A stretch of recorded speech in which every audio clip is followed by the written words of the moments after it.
Muslim Christian understanding. He's also an associate professor of Middle East and Islamic politics. Thank you for your time. Now, do you believe Iran will draw a line under this? What calculation will the Supreme Leader likely be making when it comes to weighing up the risks of a response?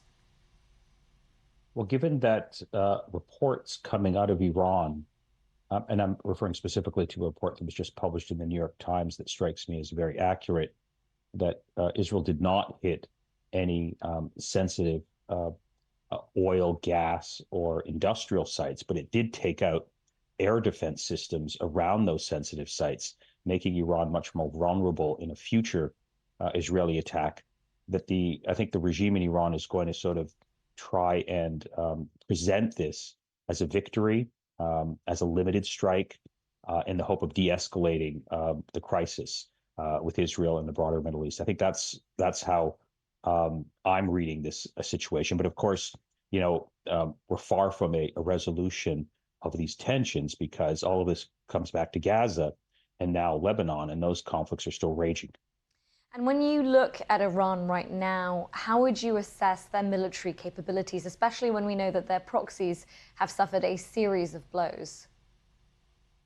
The last few months have been a major setback for Iran, particularly its assets in Lebanon. The assassination of not just Hassan Nasrallah, but the senior leadership of Hezbollah have taken a major hit. So this is a major setback for Iran.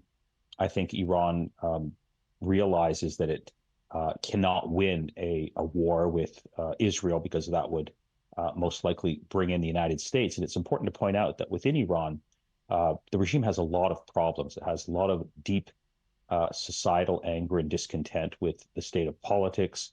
The economy is bleeding, and it has been bleeding for a very long time. It's not in the regime's interest to sort of engage in an escalatory attack with Israel. But of course, Iran will respond, as we did see Iran respond both earlier this month and then back in April when it feels that its core assets are being attacked. So it reserves the right to do so, but I don't think it's the preference of the Iranian regime to sort of escalate this any further for the reasons that I just mentioned.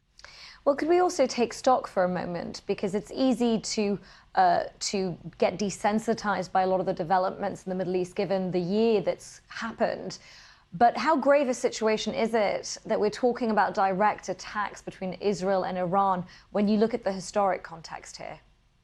I think it's very grave. I think even though there's been a seemingly de-escalation in the last 24 hours, given the targets that Israel has targeted within Iran, overall we're in a pattern of escalation. I think the election in the United States is going to determine where this is headed. I think the conflict in Lebanon is going to determine where this is headed. So overall, the trajectory is toward escalation. This is a region that's on the brink of the potential of a major regional war, and it doesn't look like we are anywhere close to this conflict in the region ending anytime soon. Largely because it can be traced back to the situation in Gaza, which doesn't seem like it's going to end anytime soon. So this is still a very dangerous moment for the region, and I don't think there's any reason to celebrate just because the targets that Israel hit were not sort of those high level sensitive targets in Iran related to Iran's nuclear facilities and its oil facilities. That's still a potential. And I think actually Iran is much more vulnerable now, that given that most of its air defense is around those sensitive industrial sites and oil production sites have effectively been eliminated. So I'm very concerned about where we're headed. All right, Professor Nader Hashemi, thank you for your time. Thanks.